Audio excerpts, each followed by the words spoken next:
I want to get into a conversation about me because of how some folks have been attacking me. Not over this, but using this as an excuse to accuse me of hating on the brothers. I'm sick of that shit.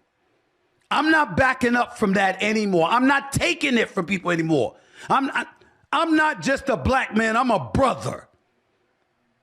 I'm not going to take this from people anymore. Okay. So Stephen A. Smith is currently in hot water for talking about the LeBron James situation. In his interview on Gilbert Arenas' podcast, Gil's Arena, Stephen A. Smith went on Gil's Arena and he was talking about LeBron James confronting him.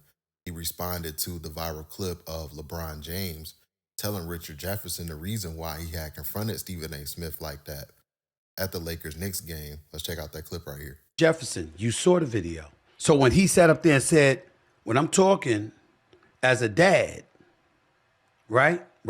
That's the only thing. That's the only thing I'm tripping. I don't give a F. Once he talks about you I plead as a father, I can't. So it wasn't about Bronny. It was about him. So that's the reason why Stephen A. Smith got checked by LeBron. And Stephen A. reacted to that on Gil's Arena. And I would like to highlight his response, guys, because that's the reason why people is currently calling him out, saying like, yo, how can you say what you said about this guy, saying that it was weak that he had confronted you? Meanwhile, when his people were trying to contact him behind the scenes, Stephen A. Smith pretty much said that he ignored it and he didn't like that they contacted him behind the scenes, right? Remember that, guys, right? My day job on ESPN earlier this morning, I spoke about this and I felt the need to elaborate even further because a couple of people text me and pissed me off and they know who they are. People close to LeBron James talking to me about questioning him as a father. Come on, y'all. I mean, it's gotten to a point where this LeBron sensitivity is just beyond the pale. So they obviously told you behind the scenes first. You went publicly and talked about it, which you didn't have to do that. So you act like, oh, you know, LeBron should have called me behind the scenes and I would have respected that. So why would LeBron James respect that when his team reached out to you first and then you went publicly talking about it like they were just trying to silence you on talking about him and his son, right? So no, you got checked, as we all seen in this video right here. And that's what happened because you sat there and ignored the warning that they gave you behind the scenes, and he was taking this shit like it was something to play with. And that's the reason why LeBron James confronted him. So let's check out what Stephen A. Smith said on Gil's Arena platform, and I'll be right back with some more commentary, guys. Here's the video. What do you make of LeBron confronting you in the aftermath of that situation? I thought it was weak. I thought it was some bullshit. But in the moment, I knew that I was listening to a father. And that was what threw me off. And I was glad, even though I thought that he misrepresented the argument, I was glad he did. Because you see, what he was really talking about, which was confirmed with his conversation with Richard Jefferson, is that I was talking about him as a father. And so what happens is that had he said that to me, then I wouldn't have been thrown off. I'd have came right back at him. Yes, I was. I was talking about you. You did this shit, which I'll get to in a second.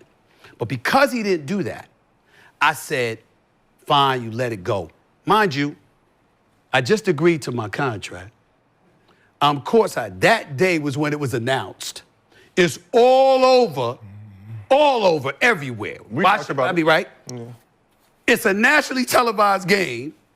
The cameras are rolling, and I'm like, if I do anything, this is gonna be a scene. You had called me and said, Bron pissed off, mad as hell. He wants to see you man to man. I said, what would I have done? Rich Paul said, you'd have hung up the phone and you'd flew to LA. I said, thank you. So my point is, rather than come up to me at courtside, all you had to do was say, yo, I need you to stay, don't leave this game. I need you to see you after the game. That's all he had to say to me. Then as we speak, he says that, let's take an example, he said what you just said. Yeah. I stand down, my bad. And not only that, I'm gonna make sure I go on the air, I ain't look at it that way. that's on me. You didn't do that shit. You said you fucking with my son. No, I wasn't. I was talking about you. I was talking about you. Wasn't about your son. I know he's number 55. I know he got work to do. That's fucked up. I'm on my own. When number one, we know I'm right. Number two, we know the perspective that I'm coming from is real and it's authentic. Number three, he set this up. Number four, all you had to do was tell me. So that's what Stephen A. Smith said on Gil's Arena podcast. And he double talks in my opinion because, like I showed in this video, LeBron James' team contacted him behind the scenes and warned him about what he had did. Stephen A. Smith took that opportunity to put that information on blast and basically called LeBron James and his team sensitive. And then he also, in that same segment, started going at Bronny James, highlighting his NBA numbers instead of his G League numbers. He highlighted his NBA numbers to paint the narrative and call out LeBron and was like, yo, you need to stop this as a father. And then now recently in his podcast, he just revealed that him and LeBron James don't fuck with each other, and it's been that way for over a decade. Excuse my language, LeBron and I don't really fuck with each other. It's primarily been high and by for more than a decade, and I'm fine with it, and so is she. Based off of that knowledge, knowing you guys don't fuck with each other, knowing that LeBron James and his team reached out behind the scenes, and then Stephen A. Smith, he takes that information public, and he didn't have to do that, and then he spent that entire segment calling out LeBron and Bronny James, and in my opinion, I guess LeBron felt like, yo, and I guess LeBron James took that as like, yo, I feel like this dude is playing me now. Because we tried to handle it behind the scenes, but yet he goes publicly and then spends a 10-minute segment highlighting Bronny James' NBA numbers and then trying to plead with me as a father to stop this and talking to this guy like they have a personal relationship or anything like that. It was just distasteful in my opinion, especially knowing that you and this guy don't fuck with each other. So Nick Wright also talked about this as well on his podcast, and he was like, yo, if Kobe or MJ would have done this, this would have been in documentaries. People would have praised them. He doesn't understand why people are calling out LeBron James for handling this issue because of how Stephen A. Smith always brags, hey, I'm at the games. If you guys have issues with me, I'm at the games. In between the third and fourth quarter, LeBron James saw the world's most famous sports media member, walked over to him, checked him, and then walked down the Knicks, who happened to be Stephen A's team, right in front of him. It's pretty dope. If that were Michael or Kobe, it would be part of their legend. It would be in their documentaries. Stephen A always says, I'm at the games, I'm around, come talk to me. That's what he did. I didn't think it was out of line. As Stephen A said, that was a parent confronting a guy about his kid. When Stephen A did I'm pleading with you as a father to end this, that really bothered LeBron. And that was why LeBron's people called Stephen A, and then Stephen A made fun of him for it. So then LeBron handled it himself, which felt to me totally reasonable.